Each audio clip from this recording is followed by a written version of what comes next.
everyone. Please welcome to the stage your headliner for tonight, David Montgomery.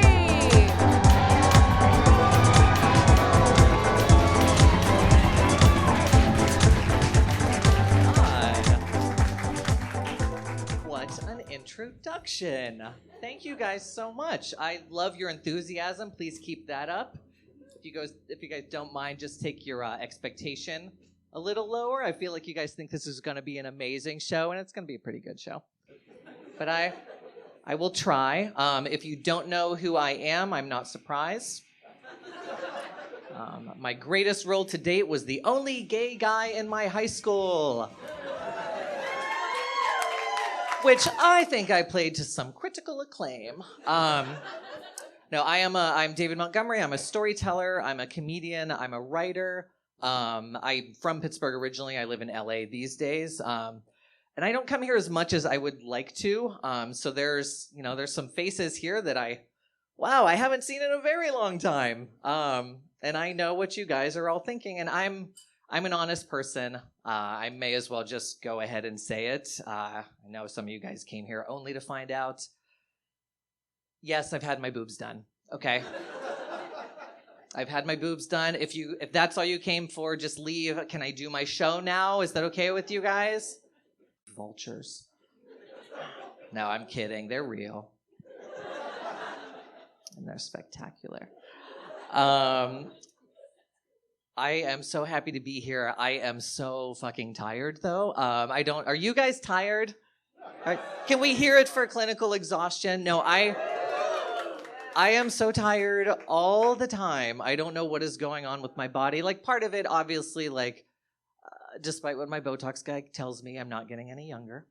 And the world is, more exhausting, I think, than ever. But also, in my defense, I did accidentally book Spirit Airlines to get here.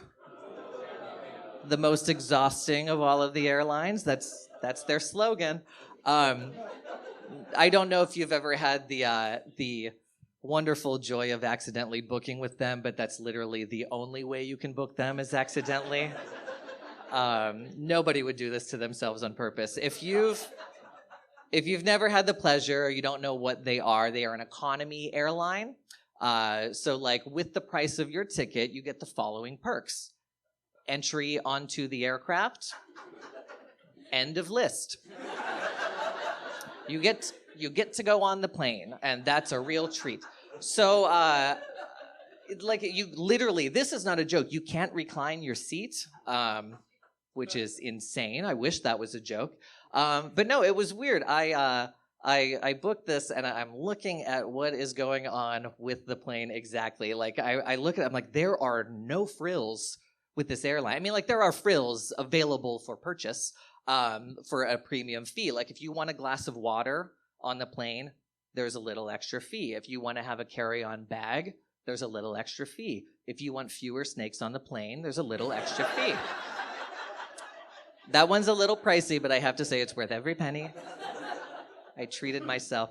But when I fly these economy airlines, I always feel so judged. I feel like everyone's looking at me and being like, oh my God, he's so poor. And they're right, but this flight in particular, I looked around and I was thinking, these people are so poor. Which sounds really judgy, but hear me out. First off, they started it. And second, I know for a fact there's nothing that poor people love more than a solid 5-minute stand-up set from an airline employee. This guy was really good. He was so, if I weren't so busy fending off the remaining snakes on the plane, I would have been laughing so hard. Here's his opening joke. He's like, hi, everybody, welcome to the flight. I want to thank all of our frequent flyers that are on here today. And then he laughed really slowly. I was like, you are a passive-aggressive bitch, and we could be friends. Or enemies. This could be amazing. But it was a great set. It really was very funny. And then he closed his big ending. He says, I want to really genuinely extend a very warm welcome to everyone on today's flight who swore they would never fly with Spirit again. And at that moment, I'm like, you know what? this is either his last day with the company or it's their last day as a company. Everybody seemed like 100% okay with that. But the flight wasn't that bad. I'm obviously like exaggerating for comedic benefit. Like there weren't that many snakes on the plane. But it was not a good flight, and I don't think it's just that that has made me so tired. Like they tried offering me the 10 o'clock slot for this show, and I was fine with that until I realized they meant 10 o'clock p.m. I was like, oh no, I have to be up early tomorrow morning to worry about money. I'm really sorry. I'd love to do the 10, but I can't. And then a friend of mine was like, oh, well, if you do that, like your body's going to be on LA time, so that means 7 o'clock. And I was like, well, first off, there were 3 days last week that I fell asleep in the 7 o'clock hour watching Cheers on Netflix. So if we could just not try to mansplain to me about internal body clocks, ma'am. I did a thing recently, because I'm not getting any younger. I messed up a nap. Because LA has changed me. I do need a nap in the middle of the day now. But it was great. I messed up a nap. I got in at like 4 p.m. And I set the alarm for 45 minutes. And I wake up on the other end of that nap. And it was dark outside. And I'm thinking to myself like, what am I supposed to do now? Like, go out there? It's dark. I'm not doing it. And the moon's looking back at me as if to say, there's nothing for you here. And I'm like, so I thought about it. I was like, you know what? The only fun I have ever had after dark was in bed, wink, wink. So I leaned into it. I laid back and waited for the fun to come to me. And it did in the form of a 17-hour night's sleep. It was glorious. Oh, I woke up the next day just so very refreshed. I love also about like the getting older and becoming more tired and things like that. You start to be unable to deny that you're getting older. Like you can color your hair and you can get the Botox and do all that stuff, but like you start developing health problems that are exclusive to the older generation. Like I've never come across a 7-year-old kid who can't turn his head all the way to the left because he slept on his shoulder weird. Have you guys ever met a teenager that when getting out of a car goes like this? Because that's me right now. But I've also, this is wonderful. I don't have health insurance. God bless America. I have had a cough for 5 months. I have had a cough. I mean, it's almost gone. Calm down. It's like, I'm not going to die. Maybe I'll die. I don't know.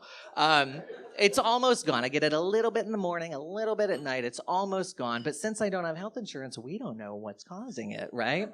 So I could die in my sleep tonight. And if I do, you guys get the pleasure of going for the remainder of your lives walking around saying, oh, I saw David Montgomery's final show ever. He was amazing and so down to earth and so fit. I really need that to be my legacy, if you guys don't mind. He was very, very fit.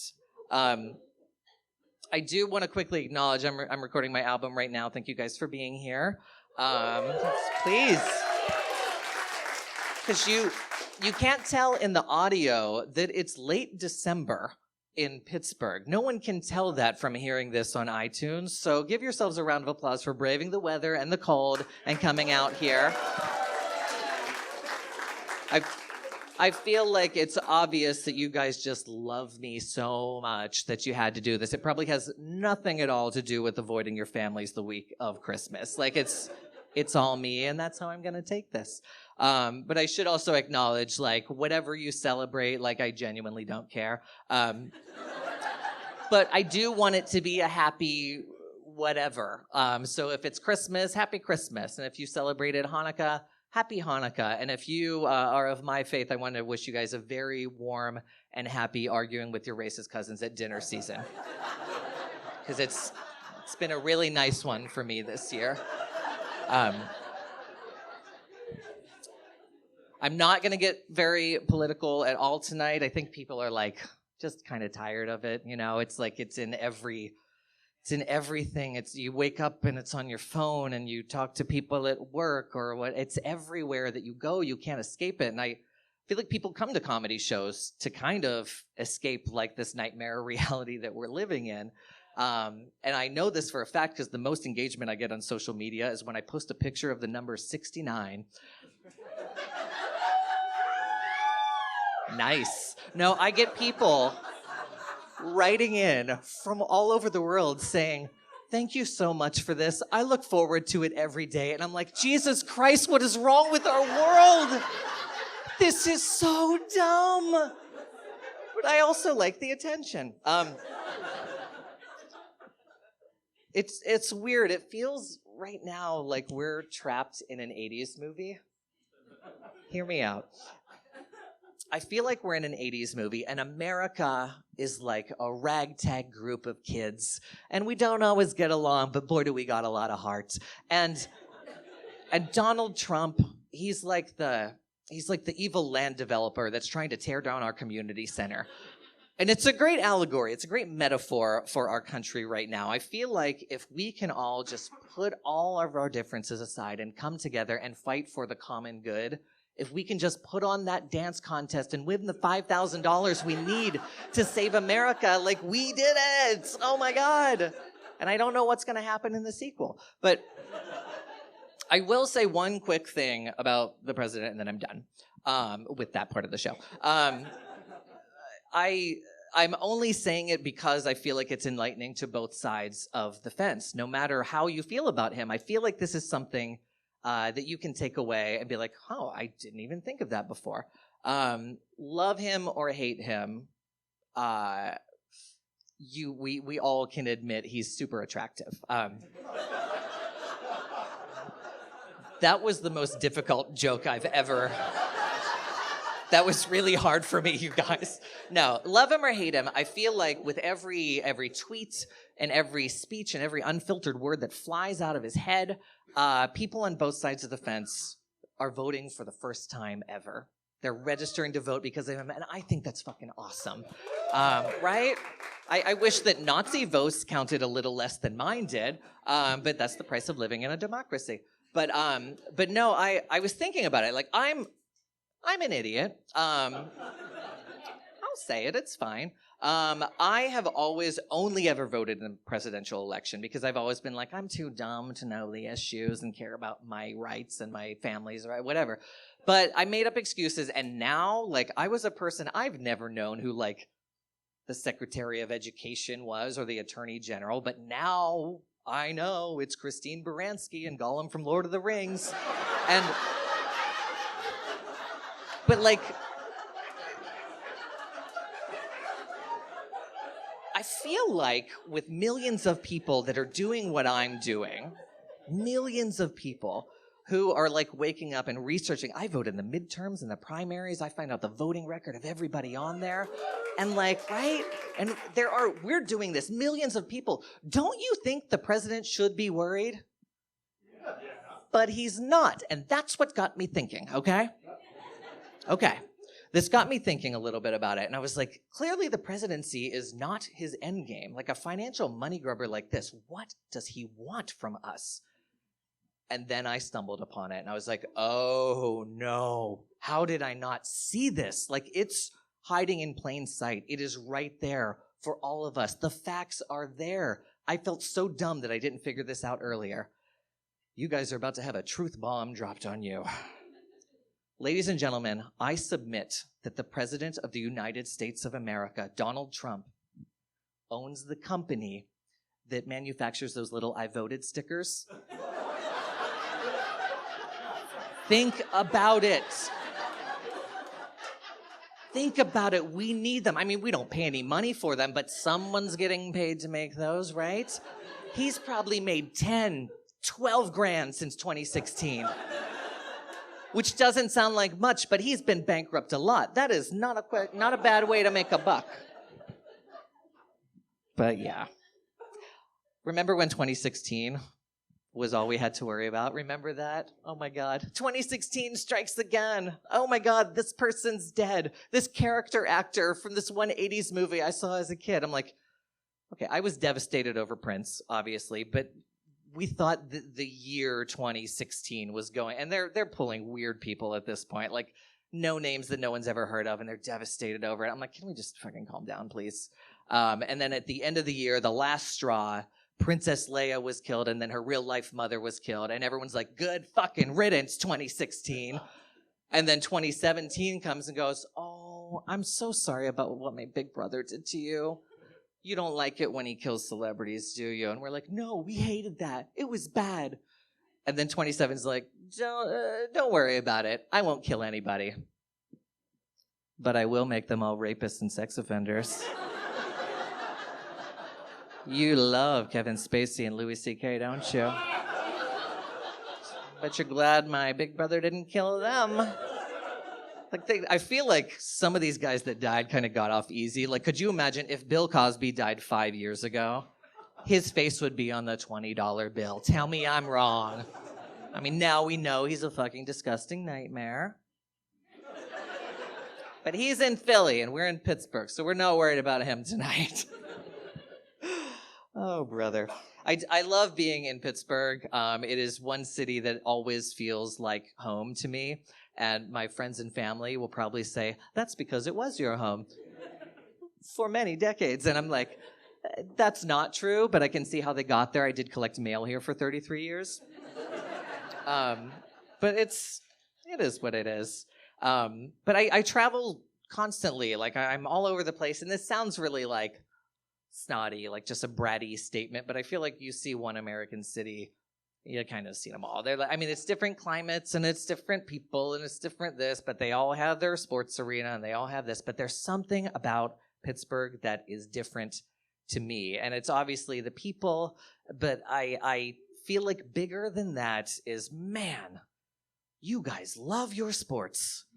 Oh my God, you guys love your sport. I say you guys because my nickname in high school was faggot. Like, I am not one of you people.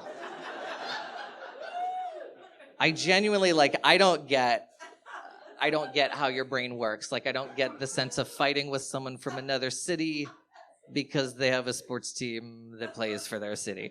I met a guy, at a bar.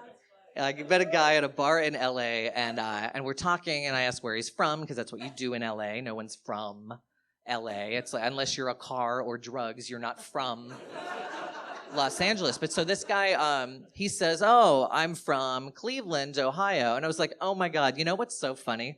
If I cared about sports, I'm supposed to hate you. And as it turns out, his nickname in high school was the same as my nickname in high school. So instead of fighting about sports, you guys, we left and had sex with each other, and it was so nice. It was so nice. I feel like if you can all just be a gay guy and choose love over sports, there's a hashtag about balls in there that I don't feel like writing.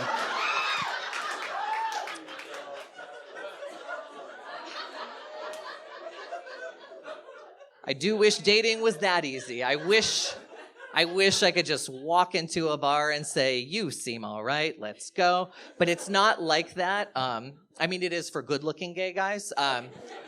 It's not like that for me.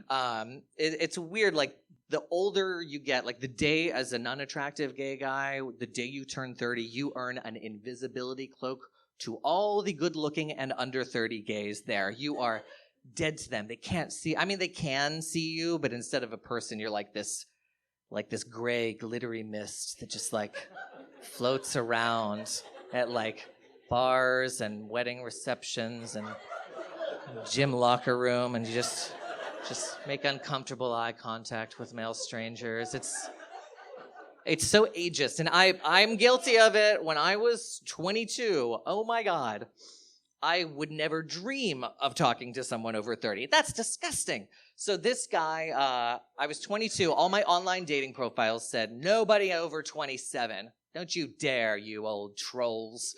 And this guy messages me, and he's 30 years old. And he says, hey, I know your thing says no one over 27, but like, I'm 30. And I'm like, so you get bad at math when you get really old and senile, okay.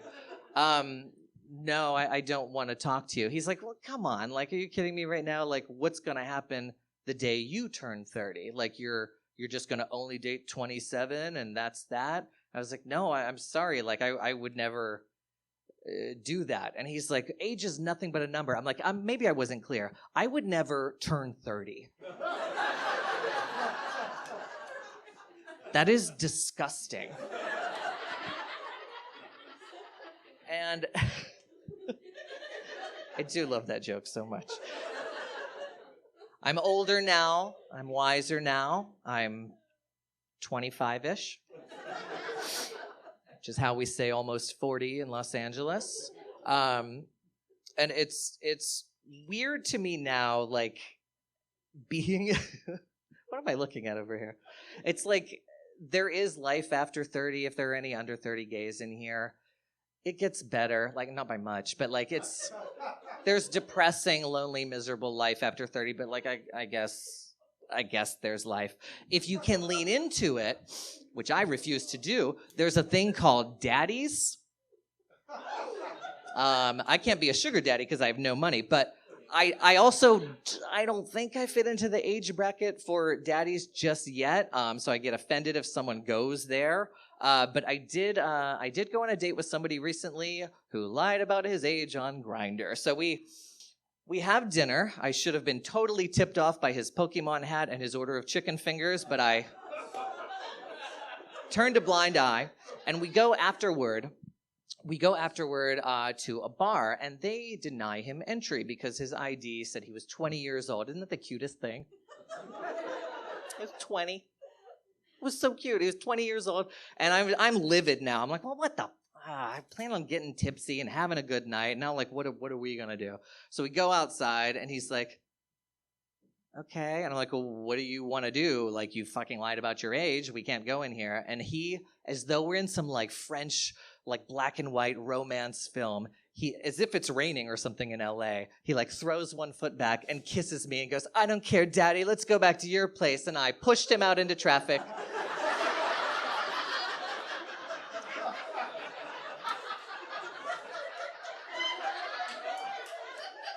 Like, the police got there, and I was like, I didn't see his parents. I don't know what happened. I think he was playing Pokemon Go. I don't know. I didn't see anything. He just went off. I did have a relationship for a little while when I first moved to LA. I dated this guy who had a secret drinking problem, which would have been very, very...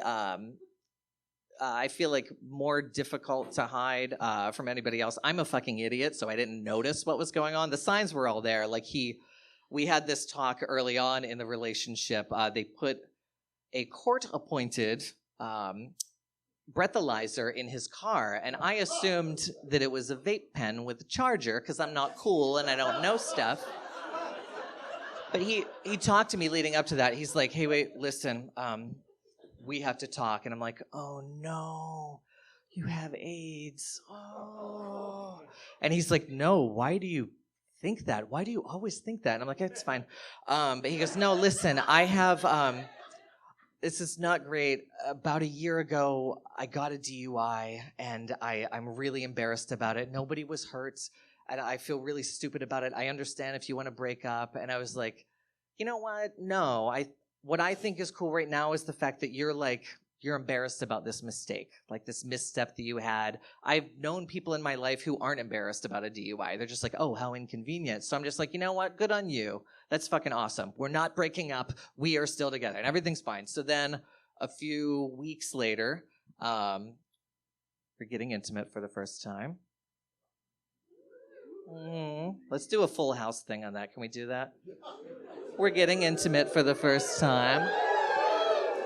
Is that Uncle Jesse? Did Uncle Jesse just walk in? Hey, hot stuff. No, so we're about to get intimate for the first time, and I go to pull his shirt up, and he pulls it back down and says, no, wait, we have to talk. And I'm like, no, you have AIDS. No. And he goes, why do you always know? no, it's not that. He goes, no, listen, you're going to see in a second, I have a really big, and I'm like, yes? And he says, scar on my stomach. And I'm like, oh, okay. Okay, well, it's not your stomach I'm after, so whatever. And he goes, well, don't you want to know how I got this scar? And I'm sure Heath Ledger's Joker, how did you get these scars? Was your father a drinker? Why so serious? And he says, well, I was hit by a train. And I was like, Jesus. It's not that easy to do Batman impressions when you drop a fucking bomb like that on me. How, pray tell, did you get hit by a train? Wow. And he's like, well, I was at the bar. I'm assuming like his car stalled as he's trying to cross the tracks or something. Or maybe there was like some guy with a big mustache and TNT and he's tied him to I don't know how people get hit by trains. So I asked him, like, how did it happen? And he says, well, I was at the bar and I drank too much and then my phone died, so I couldn't get an Uber. So I just walked home. And I got really tired, and I needed a nap. And I was like, yes, I understand all these things. I need a nap right now. And he says, well, I laid down on the train tracks for my nap. And I was like, and you were shocked by the outcome of getting hit by a train. But good news, ladies and gentlemen, he's the winner in the situation, because at the end of our relationship, he called me an idiot and a loser. I am an idiot and a loser. I do feel like I dodged a bullet with that one, though, because he had a beard. I know it's a hot take, okay? I don't like beards, guys, okay? It's pubic hair on a face. It's the same texture. That's gross. I don't care how it looks. That's really gross. But he would also send a lot of dick pics.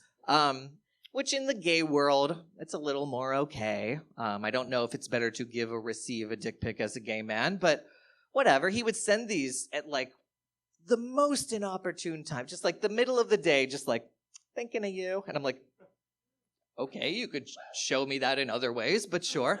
So he would do this a lot, and I didn't have such a problem with the consensual part of it and whatever else, because we were in a relationship and everything's, it's fine at this point. I think my main problem with it was like, as a society, shouldn't we be beyond dick pics? Like, that's all that they're called, is just dick pics. Like, that is such an this could be an art or a science or something. It could be an industry in and of itself. We could have the nomenclature of scrotographs and dictures, but we're just like, oh, I got a dick pic. It's just like, really? You guys ever receive one of those in public? Anybody? Anybody? Ladies? Nobody? Really? So I realize how relatable this is to a straight audience. So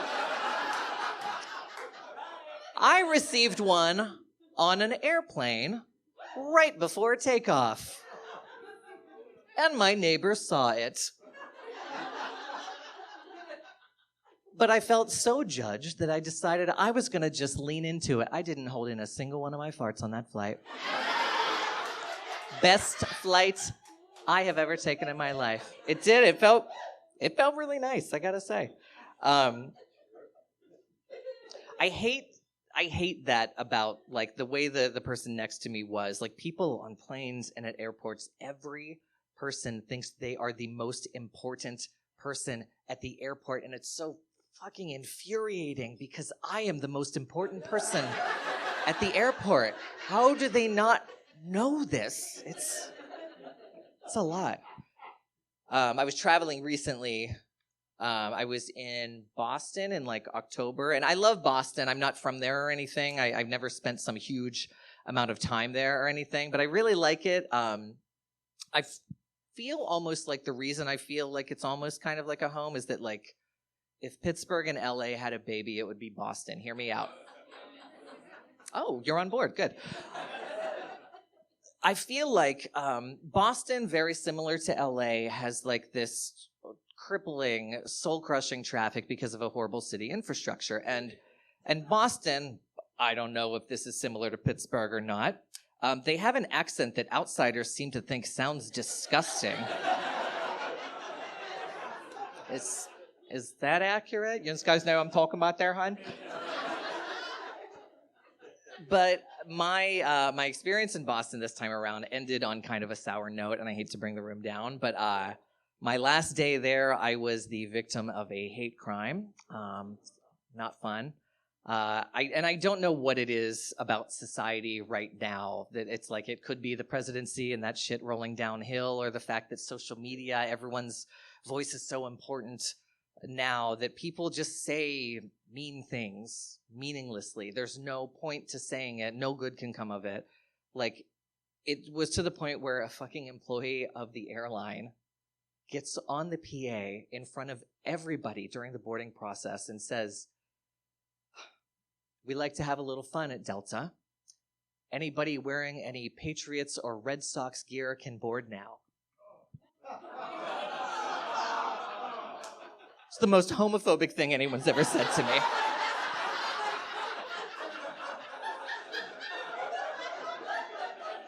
I contacted the ACLU. I haven't heard back yet. I may need to end the show early if they call me during this, okay? No, it's not great. Cause like, what is that, baseball? Okay. I know I'm about to make you guys very unhappy, but you guys are joking about the baseball thing, right? Like, that's not something you enjoy, is it? I don't mean watching it on television or what. I'm talking about going to the actual game. Okay, because if you watch it on TV, you can change the channel, or you can turn it down, or you can simply not pay $80 for a beer. But you go to the actual game, you sit there forever, and nothing happens. Just nothing happens for hours on end. They say that the longest World Series game on record was just a few months ago. Actually, it was in LA. It was Dodgers versus Red Sox, I think. And they say that it clocked in at 7 hours and 20 minutes, and I call bullshit. I've been to games that felt way longer than that. You kidding me? It was really, I feel like the only reason that it didn't make like global headlines with riots in the street is because it happened in LA and everybody was still stuck in traffic for the first 6 hours of it. It's the only reason you guys aren't still upset about it. No, I do. Fuck, I love LA. I love that city so much. It's absurd. Like, say what you will about it. My family is always like, "Oh, it's always perfect weather." I'm like, "Yeah, but it gets really cold during pilot season, okay? We have sometimes cloudy days, okay?" But I love it. I do realize I've been there long enough to know that I am never going to get taken seriously in that town. I mean, like, really? I've got brown hair. I do not like the taste of avocado, and I give way too many thank you waves on the freeway. It's not great. And it's funny though. I get the most heat for not liking avocado. People are ready to like kill my family in front of me because I don't like avocado. I go to Subway a lot, which, wow, I shouldn't have said that out loud.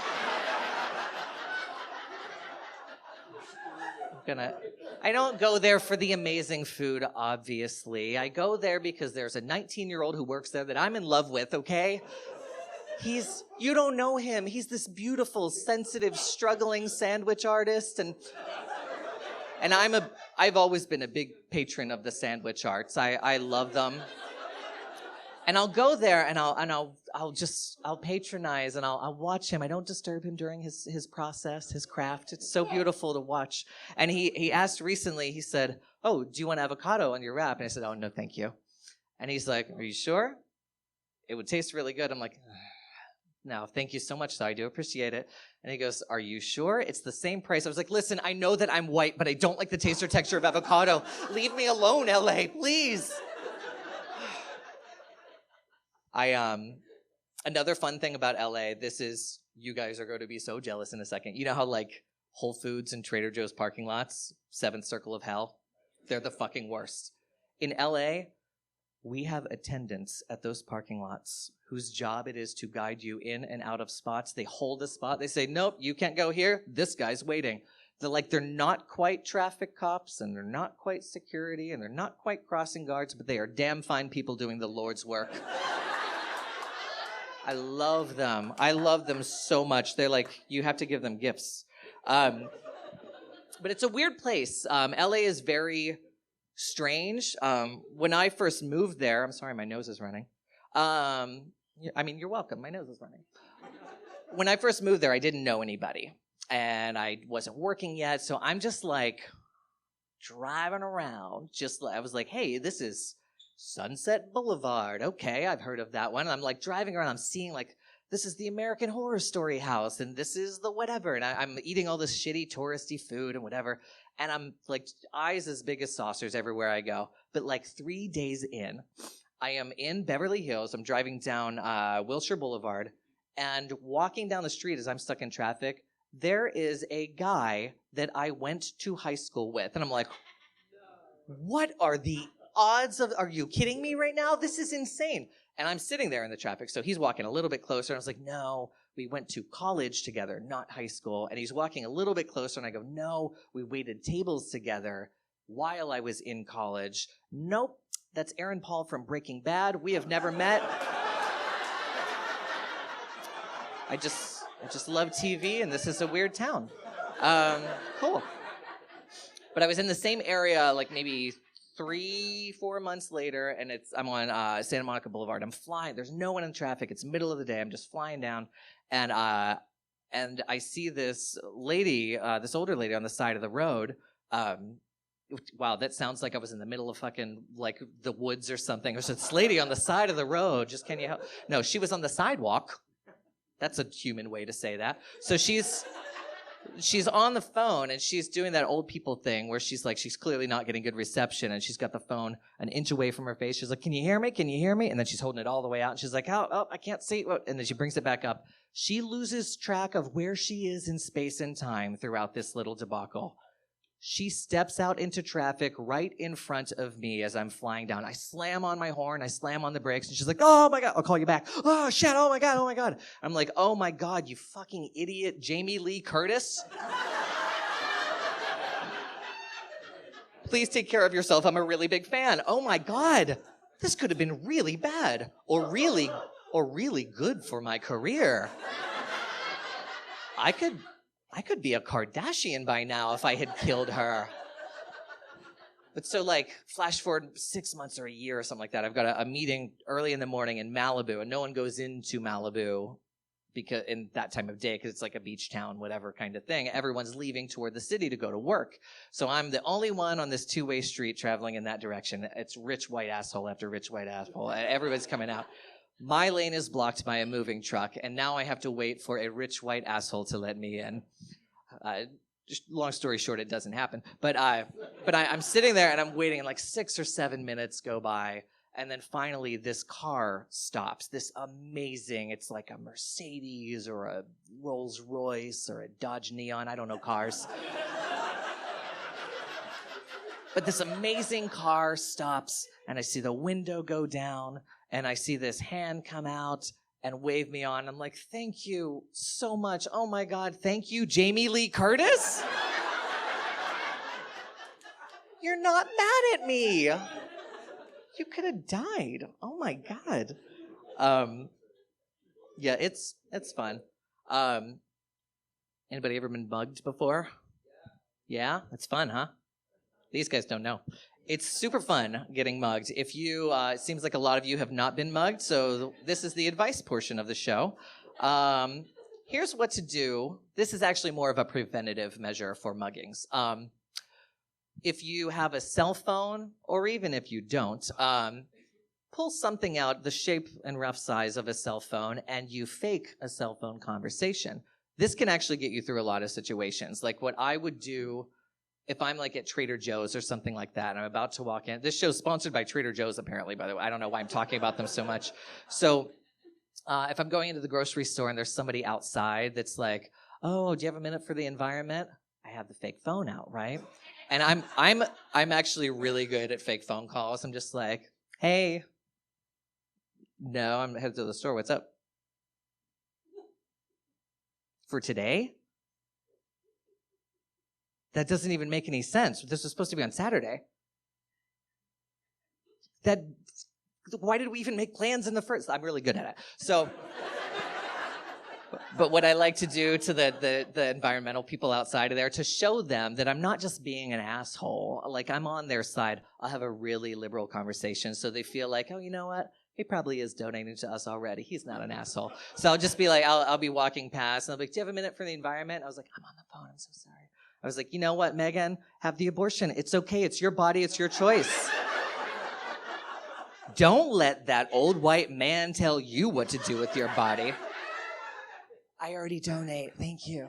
So, but what happens with my mugger, at least, I had a real cell phone conversation that day. And normally what they'll do, muggers are very polite. Most of you guys don't know that because you've never been mugged. They're always just like, they'll bust out of the bushes and they'll be like, stick them up, because that's how they talk.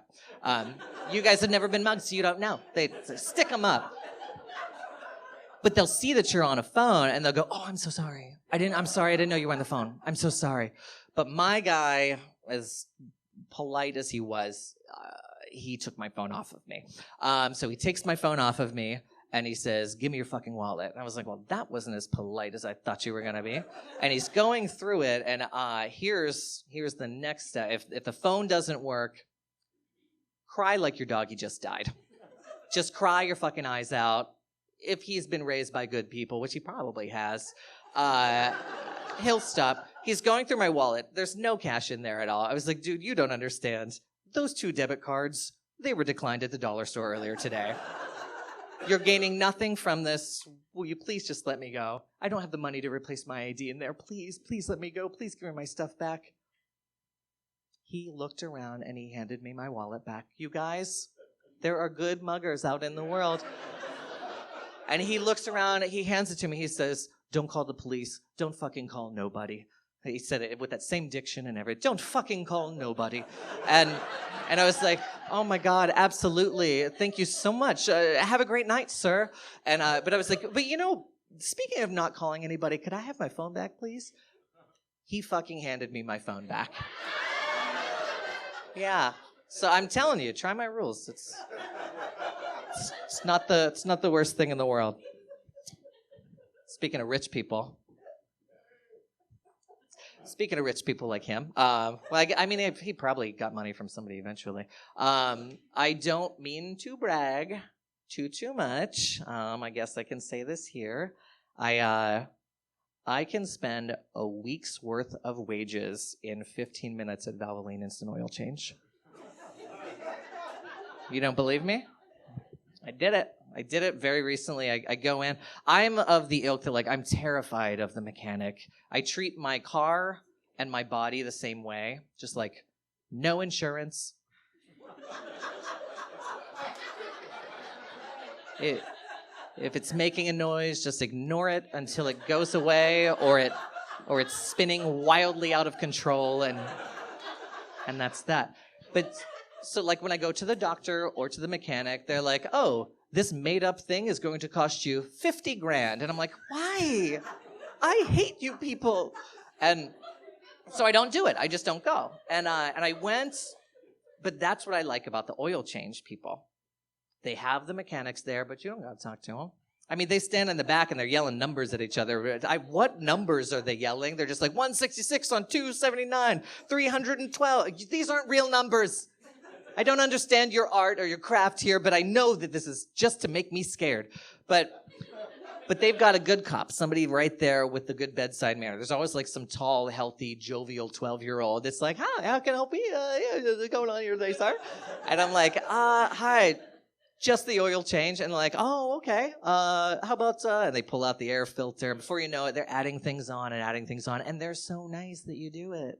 It's non-threatening. You're just like, you know what? He wouldn't rob me. It's fine. Everything's fine. And before I know it, this stuff's definitely not real. Like, he sold me on like an Instagram air filter and like engine talk therapy. And I'm like, I don't think this is real, but this seems legit. He runs my card for the $20,000, 15 minutes later, and I'm driving out. And oh, this is the best part. the mechanic comes out at that point, and he thinks that he works at Trader Joe's or Whole Foods or something, because he comes out and he's like, oh, come on this way. Stop. Want to go a little over here? No, stop. That's too far. A little over here. Stop. I was like, you know what? I can tell you're faking it because I haven't moved a goddamn inch. I've done nothing. The car's been in park. You're a garbage person.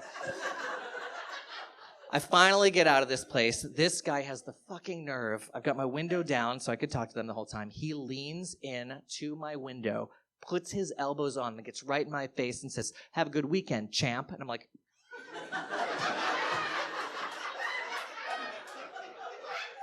I put it in park and I called the ACLU right then. So, yeah, you have a good weekend too, sport. Like, what are you, my dad? It's weird though. Even these guys in LA are like wildly good looking. It's so weird. Everybody, like my mailman, I would marry my mailman, but my mailman wouldn't have me. It's like everyone is beautiful. It's like it's this weird thing. Like everybody is like, that mechanic probably had a script in his back pocket, just waiting for the right person to come along. Everybody's got a million side hustles. Everybody's in the biz. I don't know which rooms to walk in to start pitching, so I'm going to give you guys a couple of Hollywood pitches if you don't mind. I have some good ideas. Do you want to hear them? Okay. Keep in mind I'm a fucking idiot. Okay, this one is like for a big studio, but like a low budget, super spooky, creepy horror movie. Like A Quiet Place or something like that. Super creepy. Christmas comes and goes. Winter is over. And our main character continues to receive emails about Groupon Black Friday deals.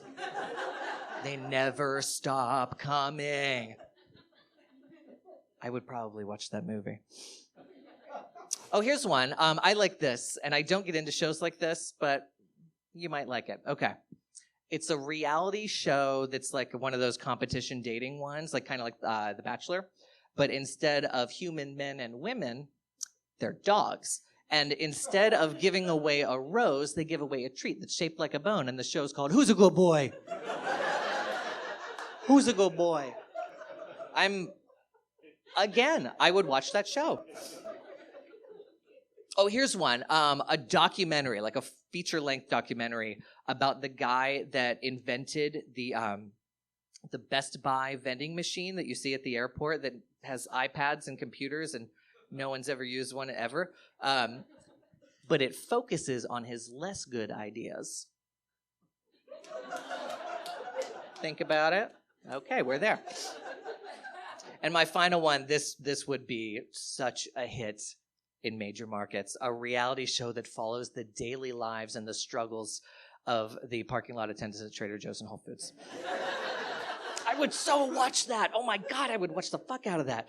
But that being said, I am an idiot. I recently watched a Bryce Dallas Howard film and was shocked to find out that that is not a middle-aged black man. Bryce Dallas Howard.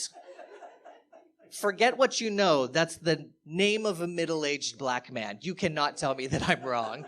Bryce Dallas. You put a scrawny white lady and a black guy next to each other and say, which one is named Bryce Dallas Howard? And you would go with the black guy every time, right? Her name's like Suzanne. I don't know what her name would be. I'm also so stupid that I recently found out that I've been misusing the word livelihood my entire life. Livelihood. I don't know if you know what it means, but I'm going to tell you the wrong definition. I was having lunch with a friend, and I was eating a hot dog because I'm me, and I said, "Oh my God, hot dogs are my livelihood." And he's like,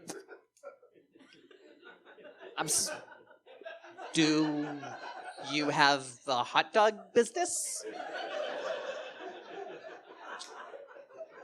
It seems like you're losing money on this one. Do you own a hot dog shop?" And I'm like, "No, that doesn't make any sense, you idiot. I mean, hot dogs make me lively." And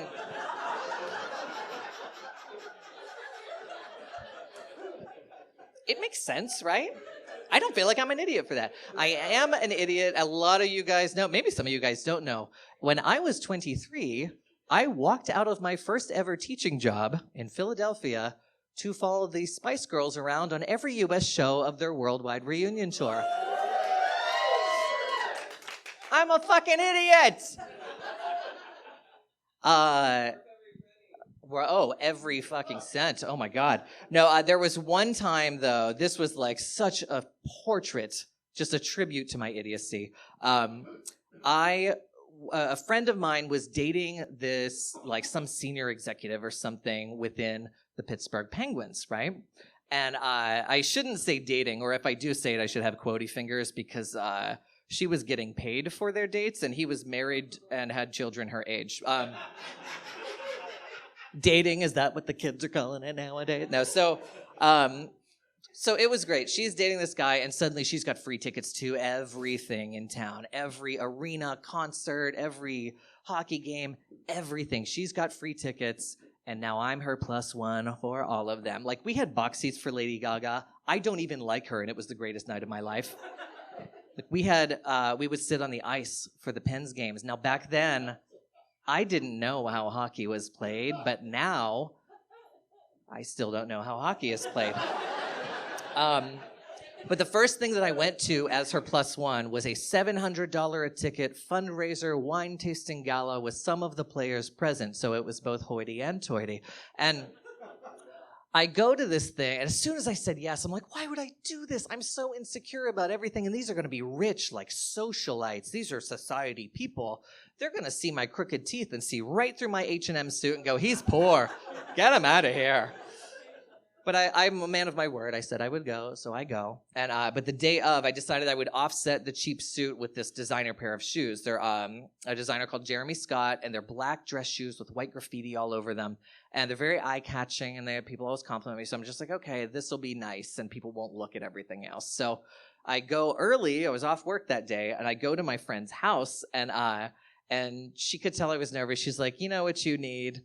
How about a glass of wine? And I was like, yeah, sure, at noon, whenever we're going on a Tuesday night of wine drinking. Yeah, let's start now. This is a wonderful idea. Let's fucking drink all day. So I would do anything to get my nerves to calm down, so I said, sure. And before I knew it, we're like 3 sheets to the wind, and her other 2 friends show up, and then the limo shows up because, of course, he ordered a limo for us. And my friend hands me a to-go wine sippy cup for that excruciating 10-minute ride to the venue. But we're in the car, and I'm ready to crawl out of my skin. I want this to be over with. I don't want to be here. I hate everything about this. And as we're getting out of the car, this like light bulb goes off in my head. I'm like, oh no, this is my time to shine. Oh, this is going to be great. I get out of the car, and I announce to my party, I'm British, everybody. And they're like, no, you're not.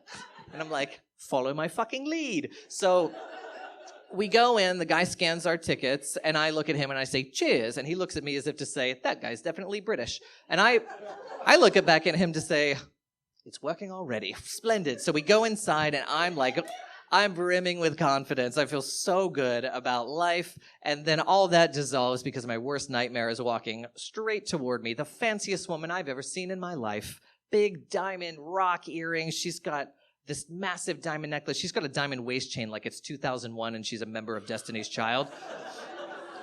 And she is coming straight toward me, and she's got something to say. I'm like, oh, and I can feel the chunks start to rise in my throat. And then she says the words to me. Oh my God, I love them shoes, hon. You gotta come meet my husband. He calls me the shoe lady. And I'm like, Jesus Christ, I've dodged a bullet. She's a fucking white trash billionaire. Yes! It was incredible. She's taken me. I'm the belle of the ball. She's got me by the arm. She's introducing me to everybody, and they are loving me. She introduces me to her husband, and he's like, hello, young man. What's your name? And I go, oh, you could be my mirror in the morning. I'm in the moment. I'm like, oh, my God, I can be anybody I want to be right now. I can be Glorious Higginsbottoms and whatever. I could be whatever. And I stick my hand out, and I say, I'm David Montgomery. Fuck, that's my real name. Okay. Okay, night's not over. Night's not over. So we start talking, and he's like, "Oh, it's really nice to meet you. Those are some shoes. My wife saw them around." I was like, "Yeah, I know." And he says, "So what do you do for a living, David Montgomery?"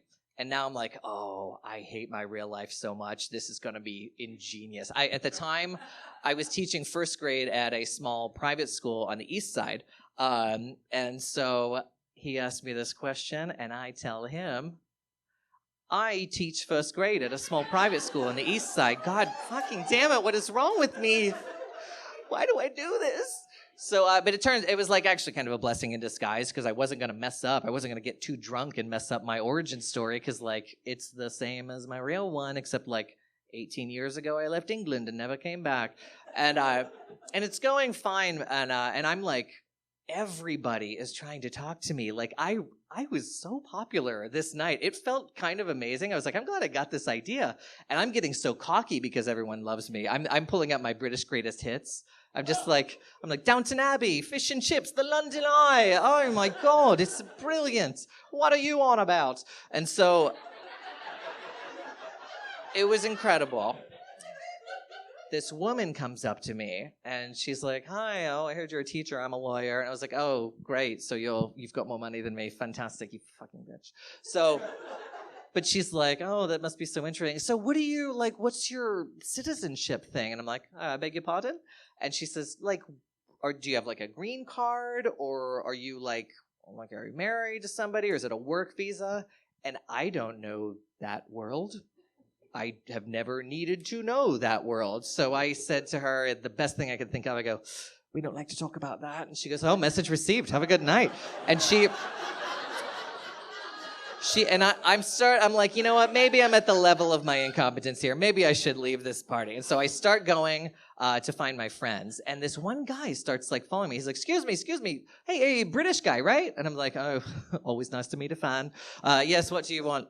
And he's like, "Hey, I've been trying to catch your ear all night. Have you ever spent any time in Glasgow before?"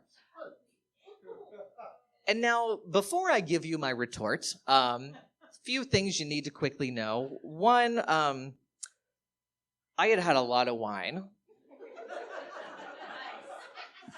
Two, I am so popular that I'm not going to be nice to anybody. I'm a monster at this point. And also, lest we forget, I'm an idiot. So I say to him, "Glasgow? Pff, I hate the Welsh. I would never go. Wales is just filled with sheep shaggers." And he goes, "What is that? Okay. What does that have to do with anything?" And I'm like, "I beg your pardon." And he says, "Glasgow's in Scotland." And I take a sip of wine and go, "Are you sure?" And he goes, "Yeah, I'm pretty sure. My brother lives there. I've been there like 20 times. I go, "Well, it was lovely meeting you." And I leave, and I really did. I went home that night, and I was feeling down at first about it. And I was like, you know what? I had all of that stuff that those people liked, that they were just so enamored with all night. That came from me. So I'm just like, you know what? Next time, and this is advice to you guys as well, if you've got to go and do something you're uncomfortable with, just be who you want to be and say what you want to be. But remember, it's all about the shoes, you know? But I'm very glad that I didn't give him my full name that night. I've got a very long name. My name is David William Ronald Joseph Montgomery, because my parents knew they hated me before they met me. And actually, if my mother got her way, I was supposed to be named Billy Joel Montgomery. Not William Joel. Billy Joel Montgomery. I guess when you meet a brand new baby with poop brown eyes and a Montgomery forehead, your mind doesn't immediately go to physical beauty. So this is going to get a little serious. I hope that's okay. But there'll still be funny parts. When I was a kid, like all I wanted in the world was like some strong male figure to look up to. And my dad was a shit bag. Like he was a wife beater and a kid beater and a lot of other gross things I'm not going to mention. So needless to say, I didn't find that superhero within my dad. And my mom was kind of on her own journey at the time as well. And that kind of abuse does weird things to you. But I remember when I was a kid, I'm the sixth of seven kids, and all I could think to do to like sort of get noticed at school was to like be funny. And that wasn't working. So I was like, you know what I'll do? I'll just make up some stories. And so I started telling people, I was like, oh, my mom died before I was born. But she was a famous backup singer. Not true at all. Even further from the truth than that first part. But I was like, yeah, she, you might know the song Jammin' by Bob Marley. And they're like, yeah, we know that song. I was like, yeah, my mom was one of those ladies going, jammin', jammin', jammin'. And I hope you like jammin' too. And I pretend like I'm all upset. And like, I know a child therapist would say I should have been institutionalized, but like, it's whatever. It is what it is. But on other days, I would kill off my dad. And I would say, oh, my dad died a couple years before I was born, which wasn't great at math or biology when I was little, clearly. But I was like, yeah, but he was a very famous backup singer. Maybe you guys know the seminal Bonnie Tyler hit, Total Eclipse of the Heart. That was my dad saying, turn around, bright eyes. That was him. And every now and then I fall apart. I miss you so much, Dad. And these kids bought it. They loved it. They're like, oh my God, that Dave Montgomery, he is so cool. He has the coolest, weirdest stories. Are his parents even alive? And, but obviously, like, this was just to cover up some of this stuff. Now, flash forward a bit.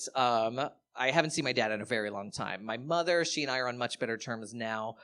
She is the queen of small town gossip. Oh my God. Oh my God.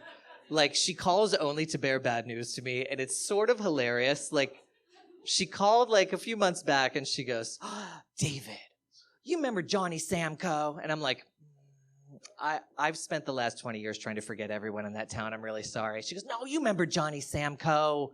He's the one that got his sister pregnant. And I was like, whoa.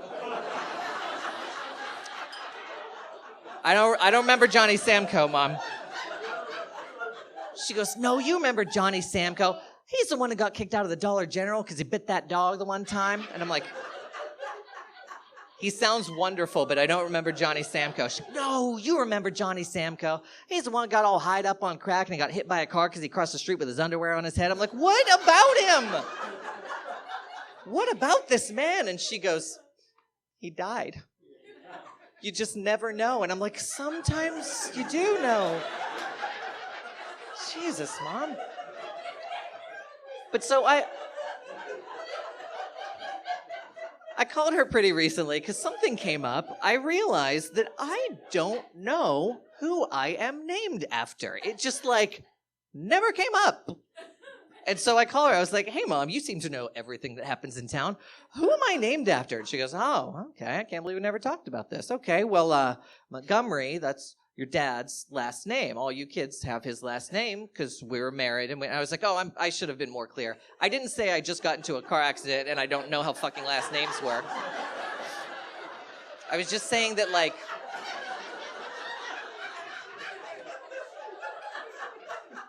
the names you picked. Like, how did I get those? She goes, oh, okay. Well, that's an easy one. I was like, I'm glad you picked them. But she goes, well, the Ronald and Joseph part, that's one person. She goes, you know, your dad was married before me. You've heard us talk about you've got a half-brother somewhere named Ronnie Joe. And it struck me. I had never connected it before. That is, like, the things that he did to us were so fucked up physically. He was beating the fuck out of my mother for 17 fucking years. And then to do that, that's just such a mental, like, just a sick thing to do to someone. Like, he's putting a baby in her and saying, you don't even get to name it. You're going to name it after a baby I put in a woman a decade ago. Like, so fucking gross.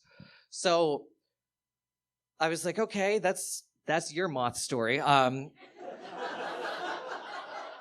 Who's David and William Montgomery? She goes, oh, that's one person. That's David William Montgomery. That's your dad's brother. And I'm like, oh, is this the superhero I was named after? Is he amazing? Can I meet him? Have I met him? Is he alive?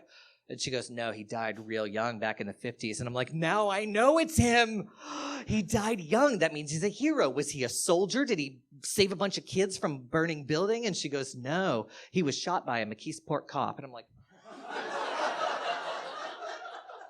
given my family history, that should have been my first guess. But what do you know about that? And she goes, that's all I know. Your dad wouldn't share anything. And I was like, well, thank you for the detail of it being a McKeesport cop. That will aid in my Google search. So I turn into Jessica Fletcher, and I put on my blazer, and I murder, she wrote this thing, and I'm and I've got my glasses and whatever. I find 2 articles about him. Oh my God, you guys, you paid for the whole seat, but you're only going to use the edge of it for this. First article, he's 21 years old. He sits down to lunch at a cafe with his lovely wife, whom he probably hates, probably like he hates all women, and he gets into an argument with her, and he threatens her life. I mean, it was lunch. We all know how dramatic it gets.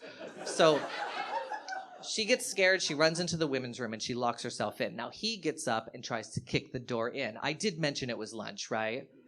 It's a very stressful time of day. So this asshole's trying to kick in the door, and that's when the waitress comes over. Described in the article as tiny, plucky, 17-year-old Harriet McCracken. Good old Harriet McCracken. She comes over and says, excuse me, sir, stop it or else I'm going to have to call the police. And he says, you ain't calling nobody, and pulls a knife on her. And she says, I ain't afraid of you or your knife, mister, which, God, it makes me wish I was named after Harriet McCracken instead of my fat half-brother I've never met. So he doesn't back down. He slashes at her arm. He cuts her. It's a superficial wound, but instead of cowering, fucking badass Harriet McCracken grabs him, slams him into a plate glass window, shattering it, gaining the attention of everyone in this cafe, including some police officers who spring to action. They come over, they wrestle this idiot to the ground. They've almost got him in cuffs, but his idiot Montgomery spirit could not be contained. He wiggles out of their grasp, runs into the kitchen, grabs 2 butcher knives, and stages a brief but bitter standoff until the police realize, like, if you're playing extreme rock, paper, scissors, gun beats knife, they shoot him, right?